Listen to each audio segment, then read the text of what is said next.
All right, we're now live.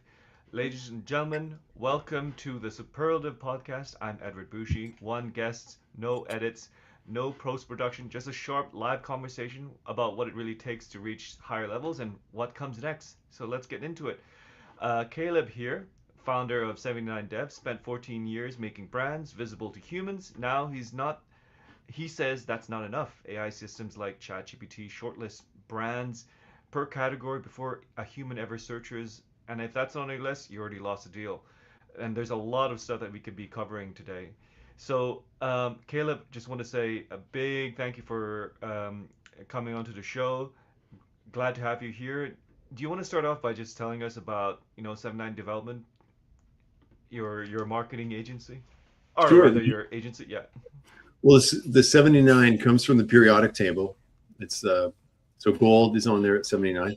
And yeah, this is 14 years. And like 14 years ago, we were trying to figure out how do we name, how do you describe, what do you put on it to describe what we do? And the S at the most basic level, things often start with like, a blank sheet of paper or an empty SD card, or there's, a blank screen or whatever. And from there is where, a strategy comes together. I mean, Mm-hmm. people sometimes talk about like napkin business plans or campaigns or ideas, but really before there's anything on that napkin, there's just potential. And then once those ideas start to be captured, so it doesn't matter if that's an SD card that's capturing like photography or video, or it's a screen. Now we're just hitting a command key and you're speaking to the computer, and you, through agents and other things, you're building things. So we are all essentially where we're creating value. We're creating value from like potential or from nothing. So developing value, 79 development. So we started off like 2012. We started much heavier on the creative side. So brand development, but it was like heavily visual, the concepts, building that. And a few years in, we realized that it did not matter how strong of a brand or campaign or, whatever, if it's not seen by the right people at the right time, it's like it doesn't exist. And so we realized you need the other kind of the arm or the other foot, or left Mm-hmm. brain, right brain, where you need the tactical, you need the tags, the pixels, the tracking, the campaigns, the funnels, like all of that stuff became, which to me seemed very analytical and Yep. non-creative until you really get into it. And once you understand the fundamentals, the creativity comes in some of the strategy. So we basically had that, and then you're able to kind of work with both. And so I would say the last couple of years is when we've all experienced the shift of moving into this like really remarkable accelerator with AI. And so we've really found both of those kind of foundational components coming together in a really special way, where we're able to now say the center of the dartboard for us, the center of the target, is to help brands show up in AI search. Because if you have figured out product market fit, you're solving a meaningful problem that Yep. helps people, and you've communicated that clearly enough, and you've produced the right kind of content to be showing up in the right spots, and you've optimized all of your your properties online, then when someone goes to chat or Claude or whatever and they're asking for a recommendation, if you are one of the names that surface, a lot of what's done under at the machine layer has been done well. So that's why we say to help you show up in AI search. And then there's levels we could go through in terms of, there's some basic stuff like a simple checklist that like within an afternoon people should be doing, and then there are some deeper things all the way through to getting to the point where I think we'll see more and more over the next 6 months. Probably we'll see a lot more brands looking and realizing that to be one of the top three that surface in your market, the Mm-hmm. question now really is going to become like, why should you be one of those three? Not like this automatic kind of entitlement.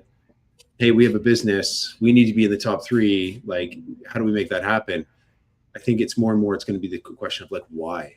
Like, why is your piece of software? Why is your restaurant? Why is your all of those pieces? And I think it's as I think overwhelming a lot of the fire hose of content is that a lot of people are experiencing when they open up LinkedIn or X or Instagram or whatever, and you see Yeah. so many updates of things. I think at the fundamental, there's this beautiful like essence that I think if you zoom out for a second and you observe the flow, I would suggest we're moving in a direction where a lot of people like builders or founders or people responsible for growth get to ask the question of why. Like, why is what we are doing supposed to be in front of someone? Why should someone? And I think it's such a healthy question to be asking, because Mm. answering that question results in, greater customer service, stronger product development, more creativity in how you're communicating or how you're serving customers, as opposed to just the same old, just hoping for the numbers themselves to be, trending in the right direction. Yeah, this is going to be a great conversation because I come from a design advertising background at OCAD, right? And one of the key things that we're studying there is just how to be building really great creative and have all this technical knowledge about building creative, right? But then uh, it's only when I became part of like crypto communities and did a lot of work with startups that I learned of the concept of marketing, right? And the concept of the funnel, right? Would love to uh, get your concept of that because like I know the funnel is you make a lot of content, you get seen by as many people as possible, and then some of those views get converted into, let's say, signups in your app, or let's say purchases on your website, and then people go down the funnel. That's something I picked up recently, and I've seen a lot of marketeers and creators help with that top of funnel button. And you're saying right now that there's even a higher up part of the funnel. You're saying there's an agent, right? Or rather AI that looks at all the content that's out there and then feeds it to other people before it goes down the funnel. Is that an interesting way of sorry, a fair way to characterize where we're at right now? Well, I think there's a couple really important things that you mentioned there. Yeah. One is directionally, I don't know how I would map it out. And you, as a visual, like to be able to see things visually, might see this in a really unique way. There's a couple things I would let's pull out of there. One of them is I think there's a shift in, like, maybe we would you think of the Henry Ford where he said, "Hey, if I asked people what they wanted, they would have said a faster horse," Of right? course. Yeah. So I think that there's something to be said of this past era, like the horse and buggy era, and then entering into a new era where you have like a combustion engine. And the fact that in the middle of it, I think sometimes there can be a little bit of the horse and buggy mentality applying itself to a combustion engine uh, industry. Framework. And here's Okay. an example of it. If we take a like an AI tool, like a Gen AI tool, right? And how many times have you seen something pop up that says, "Hey, you can, here, take this prompt or use this, and you can create 3 months worth of content for LinkedIn in, 60 seconds," or whatever it is. Mm. To me, some of that mentality is a horse and buggy application of a combustion engine approach. And here's why. Most of the era of content we've been in for like the last, I don't know, 10 years or beyond, or maybe decades, has been human to human. So you would create these pieces of content for another human being to scan with their like retina, right? They would Mm. like view it, they process it with their gray matter, and then they're going to come to some conclusions. And if we look at a funnel, top of funnel, like general awareness, mid funnel, they're like taking some action and you're Mm. educating maybe a bit deeper. Bottom Mm. funnel, they're now like really deciding between options and they're really getting close. But the the era we've seemed to shift it the era we've seemed to shift into is that most of that massive amount of content at the top doesn't first need to be processed by a human being. It's first processed by at the machine layer. Mm. And so I would suggest that a lot of the optimization where many people are taking these combustion engine tools and then they're grinding out all of this content that's optimized for humans to view, Yeah. where I would say what you should do at least first is lay a foundational machine layer that covers all of the bases for what machines and agents will be looking for. Okay. So for Mm. example, now use those tools. And yes, you can create an enormous amount of content in short amounts of time, but use those tools to like get crystal clear about exactly what it is you do in thorough detail so that you're able to make this kind of content that might be incredibly boring for humans. Mm. We have a few tools that we've created for this. And in some, like one of them that's very important, if anyone listening is responsible for any aspect of like growth or whatever, take a look Mm. at your website to see if you have like a /llms.txt record. And Oh, in okay. that record, you'll The see DNS. it. Yeah, it looks like a index page of some have them, some don't. Most tools like WordPress and others are auto generating something like this right now. But basically, it's kind of like a shorthand of everything that the site does. It's a way that at the machine layer, every site could be quickly scanned. And basically, it's like who you are, what you do, product listing, and then you can get really detailed into it, like answering like all the way through to, depending on the industry, like if you're in tourism, answering all the FAQs in incredible detail, answering all the questions that if you were reverse engineering from someone saying, hey, help me plan this vacation for, hey, my family, these are our health need, these are our mobility challenges, these are our dietary restrictions, this is the kind of whatever. You reverse engineer all of the information and you essentially are laying out everything in a way that clearly communicates and answers all of this stuff at the Oh, machine oh. layer. Where? Sorry. Could you help me backtrack? Where is this in a sense metadata being stored in what? Where is that? Yeah. So if you wanted to, you just take a URL, pick Yeah. anything, then put Yeah. like a /, and Yeah. then llms.txt, and then Oh, just hit okay. enter and try it for a few sites to find. I mean, you could do it at 79dev.com to see ours. Okay. If you're interested, after we've had permission from different clients to share with some of the success that we've helped them Yeah. as well, if you want to look deeper at some of that stuff.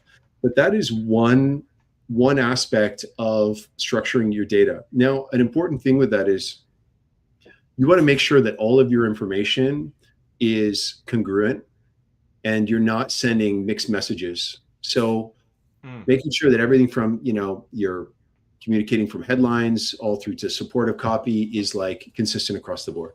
But Yeah. these are getting kind of into more detailed tactics. But to answer your question about the funnels, when I one of the paradigm shift for me, like relatively recently, was a couple months back. I realized we are essentially creating content first for the machine layer to serve the human layer better. Mm. Because if we have looked and figured what is it that at the agentic layer, the machine layer for AI systems, for search to be looking for, what are the things that it's looking for? If we can make this information available on our website in a clearly communicated, structured way, and we produce content regularly, so as we find out, and there's different tools that we use to be able to find out what people are searching for. When we find out people are searching for this in our industry, and we reverse engineer content that explains our vantage point on it, or how we would serve, or how we're different, when we make that when we respond to that in great detail for the machine layer to understand, Yeah. we are arming we're essentially structuring gears below our brand, that whenever the machines come by to turn to look for that query, we are making it incredibly efficient for them to turn and say, hey, this is how we are. An analogy, a quick analogy would be, if you picture like downtown, like you're a restaurant or a store, and if you have in your front window like a restaurant that has a menu that's clearly listed there, when people are walking by and they glance, if they can clearly see what it is you offer, Yeah. you are saving them from having to go into the restaurant, find a menu, open it up, or look on the walls for specials, etc. At the basic level, having it really simple and available for these machines to come by and see that is, I would say, is like table stakes. Mm. So to me, it's like a paradigm shift in thinking, but it is, I think, one of the not boring, but it's one of the more basic aspects of, I think, Well, the era we're in. it is unintuitive, right? Like people don't see this happening. And I like the analogy where you're going to a restaurant and looking at the menu before going into it, before you start talking and bothering people or waiting in line. So it makes sense. The where you would it sounds like where you would add to it is it's basically a robot going downtown and checking all the restaurants on your behalf and and it's relying on the menus on the window being as accurate as Yeah. possible. It sounds like Well, that. yeah, I was playing around with an idea. I was like, maybe there'd be a way to visualize this simply and throw it on LinkedIn. But I think the analogy would play out that essentially these agents, if you're talking to chat or whatever version of an agent someone's using later, it's kind Yeah. of like a concierge at a hotel, Mm. right? Someone's coming up and they're saying, hey, we're looking for whatever it is. Hey, we would love a spot to go for dinner tonight. What are your thoughts? That Mm. concierge in that moment is working based on their understanding. Uh, my thinking, I've not been a concierge, but I would think that good concierge in an area would probably take pride in knowing their environment. Like if they're in a big city, they would probably walk their blocks. They'd probably, oh, there's a new restaurant. They would probably like at least pop by. They might ask, hey, what's this been like? But Yeah. if they're regularly walking their environment, their like neighborhoods, you probably want to make it easy for them to know what you're doing and your business, so that at some point they might go deeper and go in and look more closely. Yeah. Um, I don't want to call them out directly, but there's a major creative platform that we Okay. regularly use their visual library for. And I was shocked because I know that I was very familiar with their tool.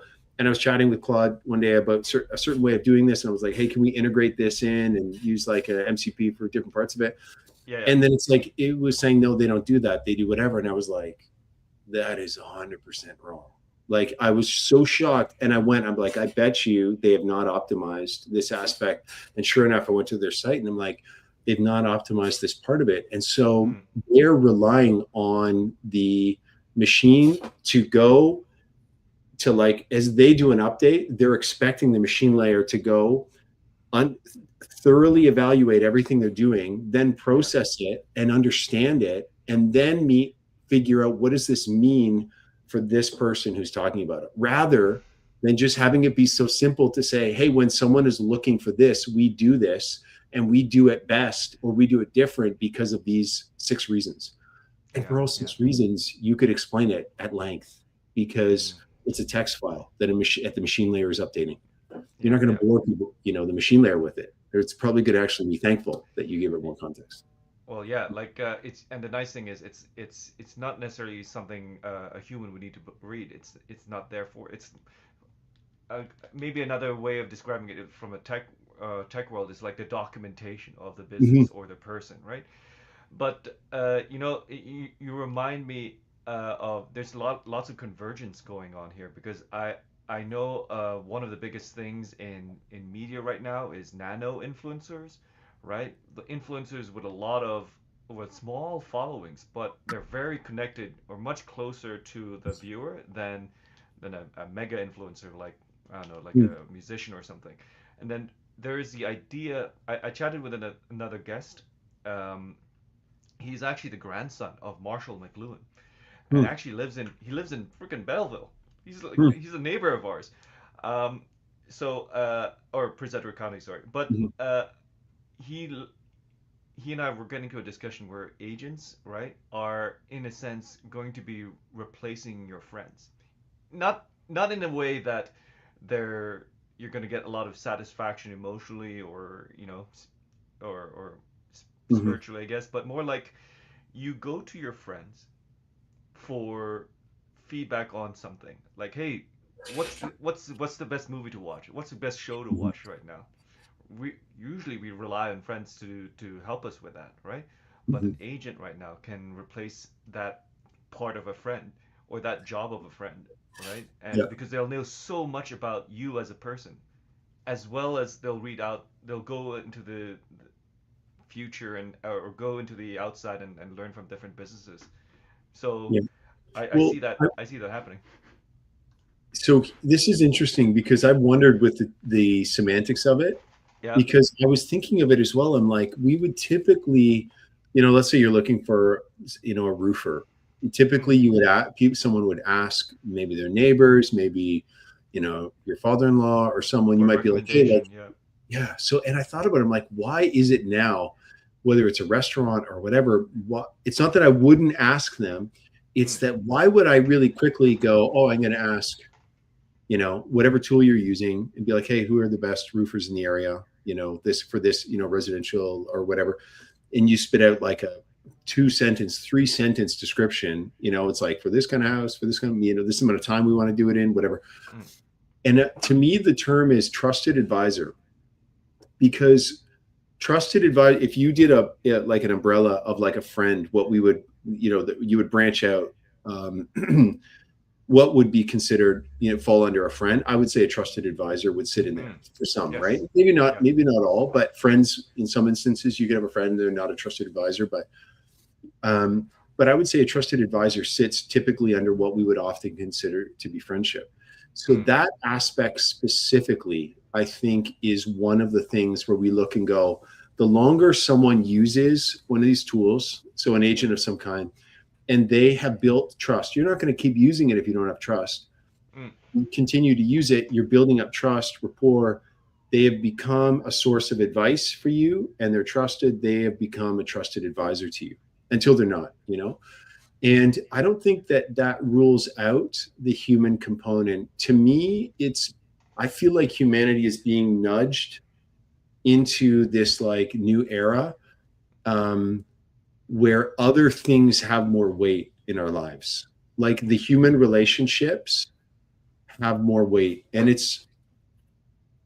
I'm optimistic about it and I'm hopeful, Mm. but I've noticed that I think that the way that we show up for other human beings and how we treat each other and how Yeah. we build business and what we build, how we optimize and take additional resources, margin, et cetera, and redeploy it in ways that can really have potential to bring about, like to strengthen relationships, to bring healing, to bring hope, to bring restoration. I think Yeah. that we're in a really interesting period, because if we don't have to spend so much time in like some of the like in like, for example, just the advice side, like, hey, talking about picking roofers, what Yeah. does that open up as in bandwidth for conversations? Or if I don't need to ask those friends for their technical expertise for things, what does that open up the Mm. possibility for us to be, if we have additional bandwidth for? So Yeah. Because like you don't need to go through the exercise of, oh, can I trust this person? Can I ask? Do I need? You're going through this almost pseudo like interview process, trying to like suss them out if they're the right vendor for you. Uh, I wanna ask a trade-offs though, right? okay.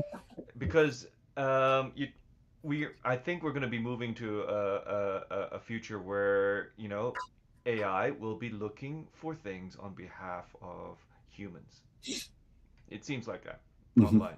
Don't you think there's going to be something lost there, in the sense that there is a sort of surprise or serendipity that comes from serendipity. There is a sort of benefit that comes from serendipity.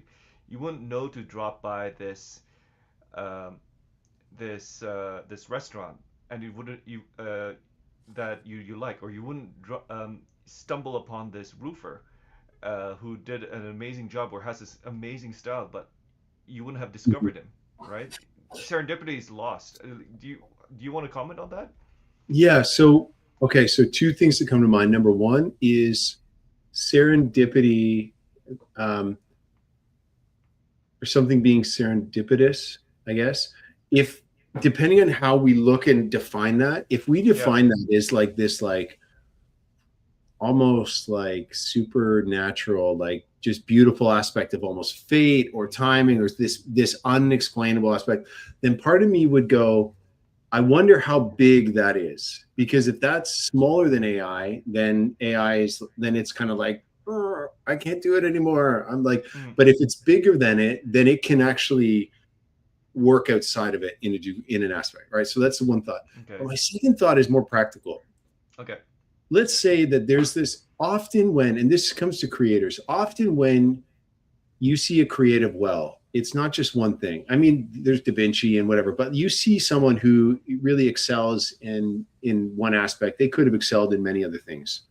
And it has to do with work ethic, it has to do with persistence, it has to do with being resourceful and thinking outside of the box and taking these two different things together and pairing them together, and you get fusions in food or whatever. But let's say for a Mm, restaurant, yeah. creativity will also feed into the machine layer in the sense that the machine layer, and especially like if we jump however far in advance, 6 months in advance, and now instead of it being 13 businesses that are like, oh, we should be really putting resources into showing up in AI search. Now you have 100 out of 100 that are Mm, like, we're all at, and all 100 are like, we want to be one of the top 3 restaurants that are mentioned to be, hey, I'm downtown, I want to know where to go for lunch. mm, Now all 100 of them are like, we want to be it. So now at the machine layer has to decide, well, who deserves to be there, right? If it's not just a paid ad. That's where I think the creativity comes back. And that's where I think some of the balance of the oscillating wave comes back. And that's the okay. fun part of where we're at, or where I see a lot of this going. That's where we do base. So we do a base foundational AEO GEO thing for, like, it's about $1,000 right now. It'll probably go Okay. up, but we then do structured retainer work. So for clients that are like, we want to own the space, we know there's ground to be taken, we want to do that. So we build out custom strategies and then we help them execute.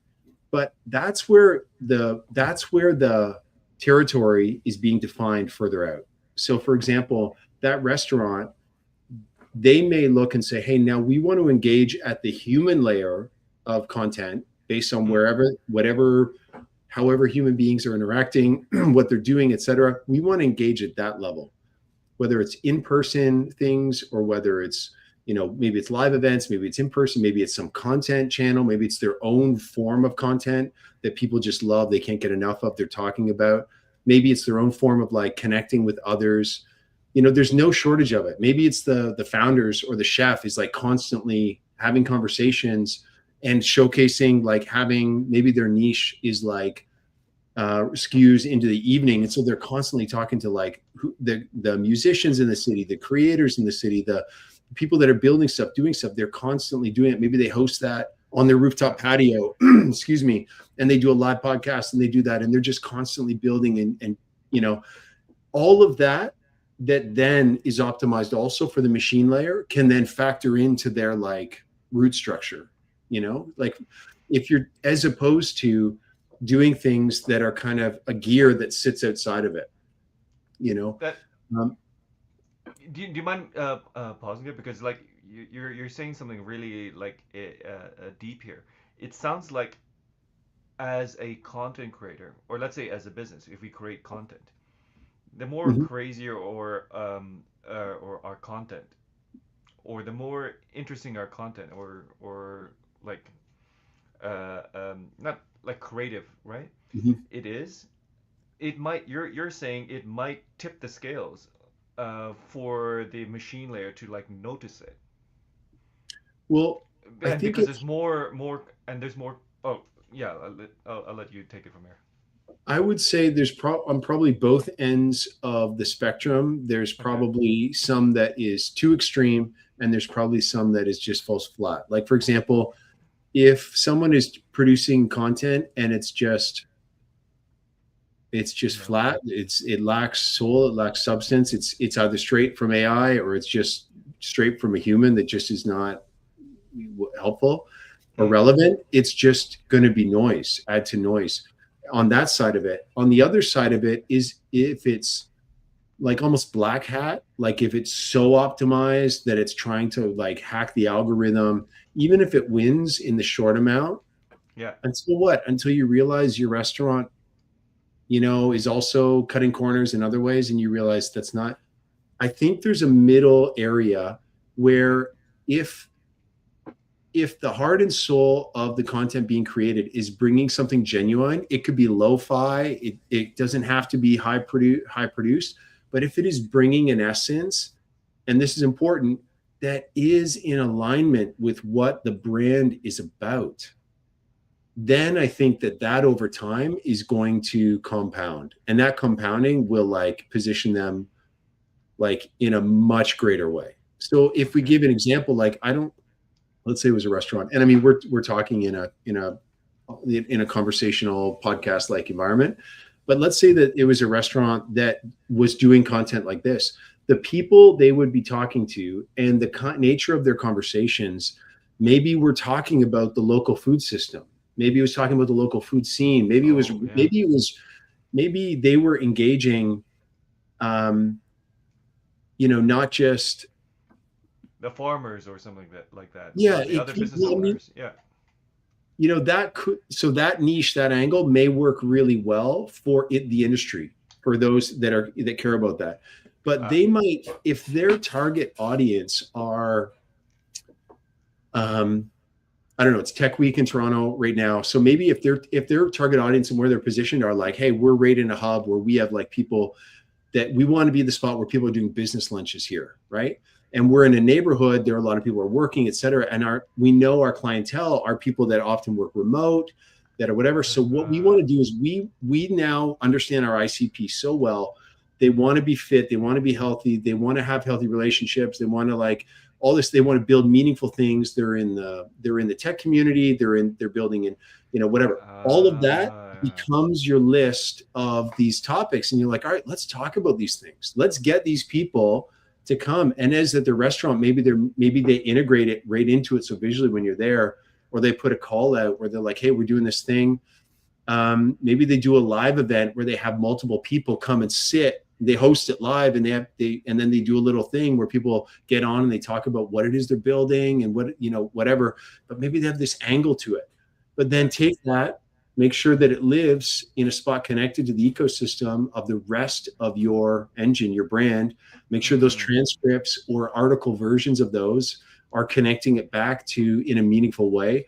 If you can connect to their LinkedIn, to their projects they're building, shout them out, like do it in a way so that at the digital layer, like a mycelium network or like a root structure, you're seeing that this like bistro or this like whatever, this place is like a source of, you know, and then source your testimonials. Innovation, sustenance at the same time. Yeah.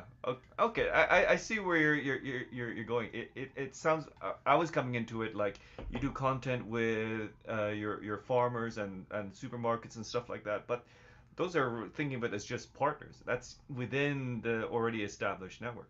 But you're saying also have content around who you want your customers to be, and Yeah. that new Venn diagram, right? And then there's also you're talking about situating the content in those ecosystems, like Yeah. in their social media platforms, for example. So okay, that's really that's really insightful.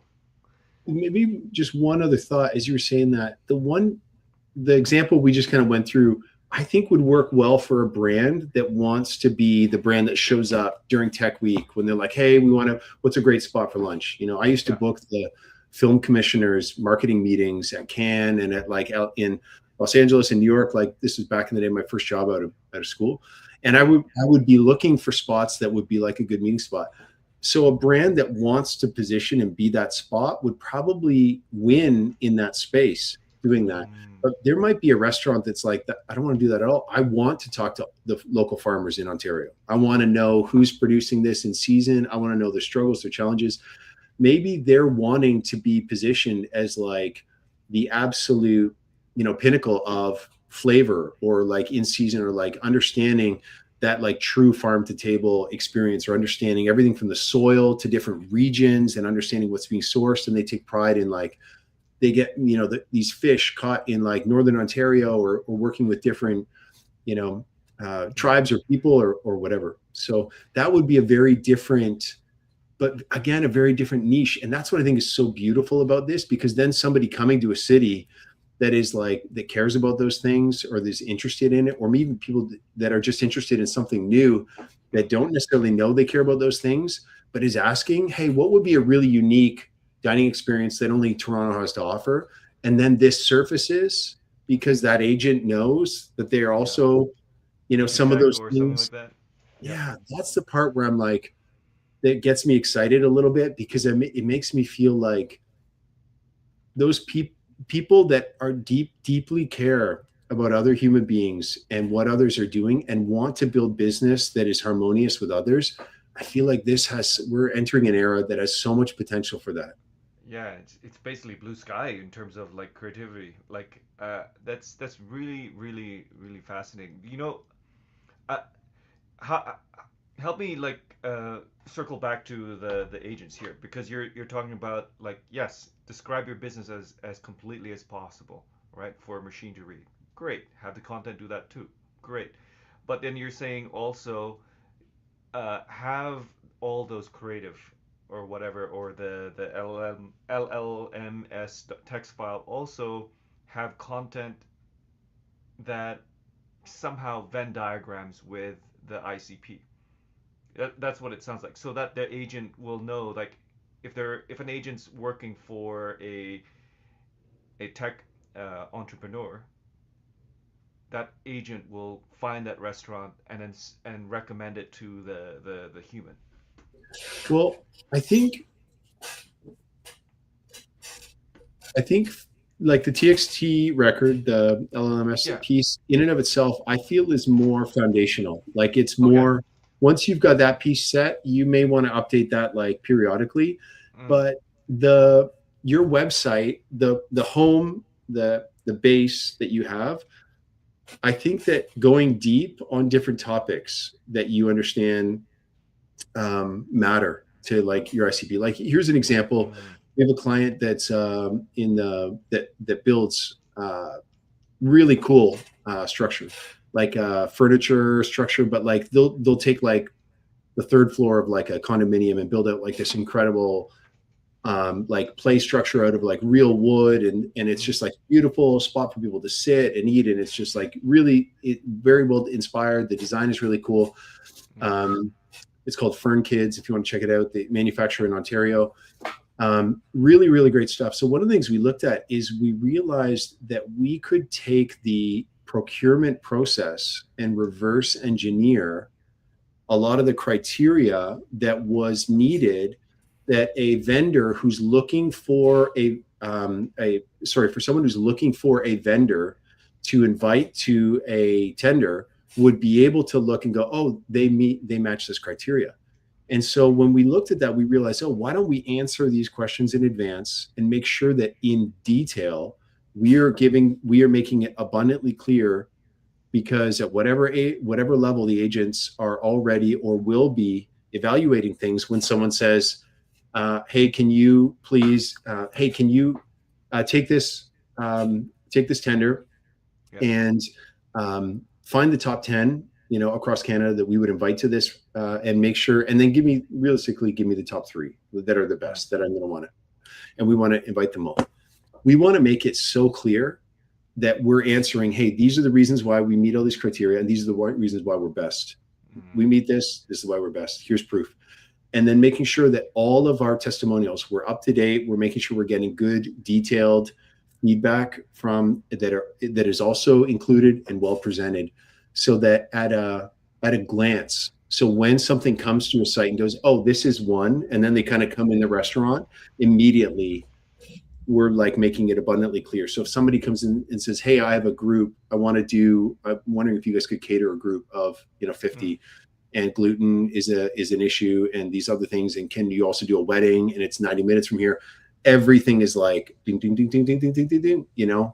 We like, it's like so simple for someone. They're like, oh, you've already answered all the things. Okay, can I take this with me? I can. Okay, we'll be in touch. So we want to essentially, like, it's fun because some of the content strategy for this is we're sort of playing in the future, because Mm. we're like, we don't know whether this is going to be 3 months from now or 9 months from now, but we know that architects and interior designers are going to be looking for this because we know historically what the purchase pattern is like. And so we Uh, want to just make sure that all of it is being prepared in advance. Wow. Yeah. Like so you're really thinking about content in a sense where it's anticipating what friction people might have in the future, and then you're having that sorted. But okay, we're coming to time, but I just want to ask one final question, and followed by like how people can contact you. But you were in my research about what you guys were doing. You were saying the stakes are high because AI agents will only shortlist 3 to 5 brands. Do, could you just like paint the picture like why this is such a huge deal for people to act on this and like yeah. Yeah. Have you not found, like, I'm curious to know with yourself, when you've asked for something, Mm. do you like it when Claude or Chat or whatever gives you a list of 10 options, or do you prefer when it gives you like maybe two or three? I would prefer even like two even, right? Yeah, Yeah, like me the too. less choice, the better. Like I'll find there are some things where I'll say, "Hey, can you give me 10 options for this?" Mm-hmm. If I want to zoom out and I'm like, "Oh, I'm not that sure." Most of the time, if it get like, I love it when it says, like, I was looking for UV protection clothes last night, Yeah, yeah. and for the summertime, and I'm like, I don't love polyester. Like, I don't love it. I love merino wool, which is really Mm-hmm. great. It feels great. And so I'm like, so I'd asked it. I didn't want to seed it by saying, "Hey, would merino wool be good for UV?" But I asked it, and then I was like, it came back strong, right? With, polyester fabrics are great because they can dry really well, and whatever, they're really popular. I'm like, great. But from a health standpoint, like, I was like, "Hey, is polyester that great for your body?" And then it said, "Well, okay, well, what do you mean by health?" There's two options. One is the amount of UV protection, and two is the actual like fabric on your body. And it says for UV protection, it's really strong, but merino wool is excellent. And if you get the right knit of it, you can get like a UV like 55 or something like that.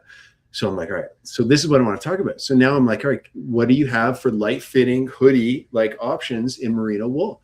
I didn't want, I don't want 10 options. And I Mm. loved the fact that it said, hey, I was really specific, light fitting, I wanted a hoodie, merino wool, great reviews, reasonably priced. Like, that was where I put it.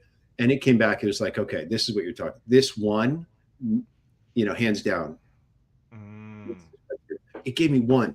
So my confidence level is already. I'm already like, I'm ready to like. I grabbed that link. I put it in the spot with other things that I'm like prepping for the summer.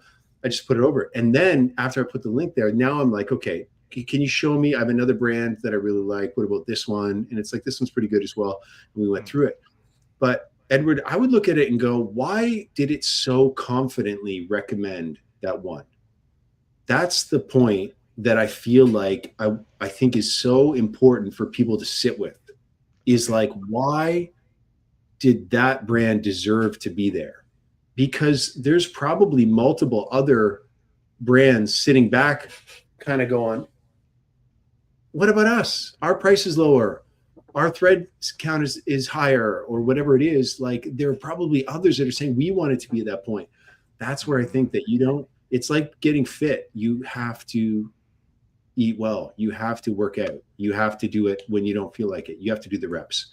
And that's where I think the foundational layer of like, get the stuff done, like, get the junk food out of your diet, stop eating that stuff, like, there's some basics that you got to be like, if you're doing stuff that's really harmful, you got to stop that immediately out of the gate. That's table stakes. Now, like, get the foundation in play, get some exercises that you actually feel like you would like and you would probably keep doing. Find a spot you can do it. Here's your foundation. Now do it and enjoy it and learn to be like, hey, now we're creating content, or now we're like, we post bulletins. I saw something interesting. I know people post like articles and thought leadership and blog posts or whatever. I noticed bulletins, this company doing bulletins that I thought was really interesting recently. But at length, you can do breakdowns. A lot of the stuff that we do, if I showed you, is um, you can have a lot of fun with it. And I Yeah. think that's the era that I feel like that we're in right now. Gotcha. So the the limit of the kinds of stuff that you can make is like almost like boundless. And I get I think I'm slowly getting it now. Like people need or require or demand confidence from their AI when they're asking for recommendations on something. So it seems the game then for brands is to help that AI be as more confident as possible to choose you as the brand. So that's been really like eye opening, and like I really appreciate all that insight you shared. And for the folks listening today and for in the future, this is a lot of like good insight that people should like really learn if they're building a brand online. And talking about that, uh, Caleb, like, how can folks reach you to like more learn more about this concept and learn more about get their business be found easily for with AI? Hmm. Um, yes, our website is 79dev.com. Oh, And you can find me there. My email is caleb at 79dev.com if you want to shoot me an email. mm, I'm on LinkedIn as well. And if you want to shoot me a note and let me know what's going on, I'm happy to offer some suggestions. beautiful, beautiful. All right, so Caleb, I just want to say a really big thank you for coming into the podcast. I actually like really appreciated your exposing what how this all works. Right? I've just never appreciated like how intense marketing can be, and now that AI, how it changes the game. Like uh, wouldn't wouldn't have learned it without you coming onto this call. So thank you for that. So and for the rest of the crew watching, just want to say thank you for joining. And yeah, this has been the Superlative Podcast. And until next time.